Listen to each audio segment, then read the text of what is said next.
Hello, this is Pierce Arvizu, and I'm going to be doing an interview with my roommate Nick Boesing, a student here at IU Bloomington in the Kelley School of Business. So, Nick, let me ask you, to start off our interview, what do you think about the food courts at IU Bloomington? I don't have much of a problem with the food courts. I think they're very efficient. The only thing I would say is sometimes they run out of certain items quickly or early in the day, and sometimes at certain places you eat in the food courts, you're not allowed to get like a certain number of servings. So that's the only complaints I have. Is that a very current thing that happens, or is that just every once in a while? Pretty reoccurring, I'd say, almost 2 to 3 times a week. So you'd like to see those numbers go down, I'm assuming? Yes. All right, on to the next topic. What do you think about the resident halls that you've lived in? We're in Briscoe right now, Shoemaker. What do you think of it? I like Briscoe a lot. The only thing that I'd have to complain about is maybe paying for laundry kind of stinks, as well as in Briscoe, just specifically, there's just an empty space where a gym used to be. So I'd like to see that get put to use at some point. Mm-hmm. It's a big waste of space. And you think, as it is enhanced living, the laundry should be included in that? I mean, it's kind of ridiculous. I agree, $125 for a load. Mm-hmm. I agree. Thoughts? I agree with that. Pretty expensive, as well as not to mention, you cannot change your own thermostat when in the room, so it's hard to control temperature unless you have a nice fan. The low is what's the temperature that it makes it stay? Is it 68 degrees? I think so. 68, something like that, yes. As we can tell, is unbearable heat as we keep all of our windows open. Oh, and we keep our windows open in the winter. That's yeah. ridiculous. Okay. On to the next question. How has your experience been with IU Bloomington's transportation system your freshman year so far? I'm not a very avid user of the transportation system, but the few times I have used it, I'd say it's very efficient, and they normally keep buses running pretty smoothly, so I've been happy with the little experience that I've had with the transportation system here.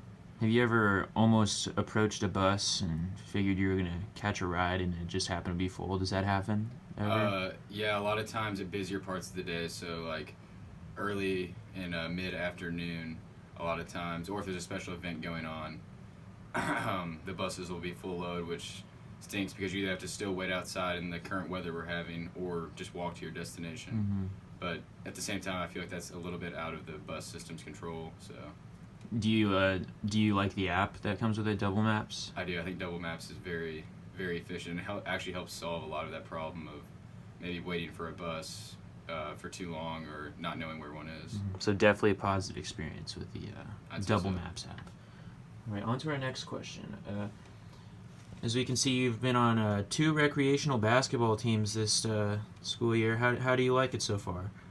The recreational the intramural sports staff management, I think, is very well run. It's very organized and easy to use, and I had a really great time playing my first season of freshman basketball, and I'm looking forward to the school-wide basketball intramural league as well. Did you say that signing up and getting everything together is a quick and easy process? They also keep you very updated with emails on game day and reminders of certain meetings and things you need to attend, so they stay on top of you for information that you need and make it quite easy on all the players. Okay. That's good. All right, now on to our next one. You ever had any problems with the weather or environmental impacts as you are not used to the Bloomington weather? Yeah, I'm from 2 hours south, still like right on the border of Indiana, Kentucky.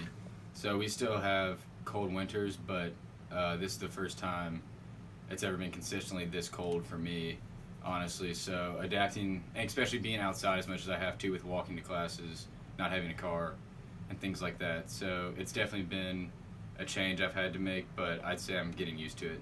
Has it ever impacted your commute to class? Like anything dangerous ever happened to you, or almost? Nothing to me specifically, but I've seen multiple people, especially like when the weather was changing, trying to ride e-scooters around, crashing on those because of ice patches or things like that. Mhm. But me specifically, no, I haven't had any health issues with the weather. Okay.